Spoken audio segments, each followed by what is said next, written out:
ঘুমাইতে ঘুমাইতে এসে এটা খাইতে উঠছি আর ঘুমাইতে ঘুমাইতে সে এটা খাইলাম। তো আসসালামু আলাইকুম, আশা করি সবাই ভালো আছেন।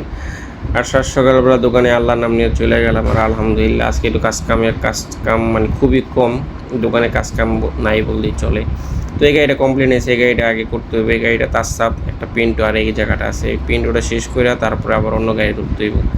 আজকে সম্ভবত বছর আসবো না, কারণ দোকানে কাজ কাম নাই। আইসে কী করবো। তো যাই হোক, আমার এই পিন্টুটা শেষ করে তারপর অন্য কোনো গাড়ি ধরুম চিন্তা ভাবনা। তো ওই পিন্টু রং করা আলহামদুলিল্লাহ শেষ। আর এই গাড়িটা ঢুকেছে, এই গাড়িটাতে এখন রং করা যাবো না, ভাত খেয়ে আইসে তারপর রং করবো। আর এদিকে নামাজের সময় আছে, ওজুরা করে নিলাম। আর এই যে আমার সুপারম্যানরে কইছি যে আমার হেল্প করতে হইব, আমার সাথে দুইটা কথা আছে, দুইটা দিয়েই দিব। তো যাই হোক, নামাজটা পড়ে আবার বাসায় রওনা দিয়ে দিলাম, দোকানে রওনা দিয়ে দিলাম। আর ভিউটা দেখেন কি সুন্দর। যে এই গাড়িটা রং করতেছি আলহামদুলিল্লাহ, এই গাড়িটা রং করার পর আর কোনো গাড়ি রং করুম না, এই গাড়িটা রং করা শেষ। আর এই গাড়িটা শুধু জাস্ট আন্ডারকোট করে সিমেন্টটা থেকে আসুম, সোমবার যে রং করুম, কারণ গাড়ি করি নাই। আর এই গাড়িটা এখন রং করে লাইলে সোমবার দিন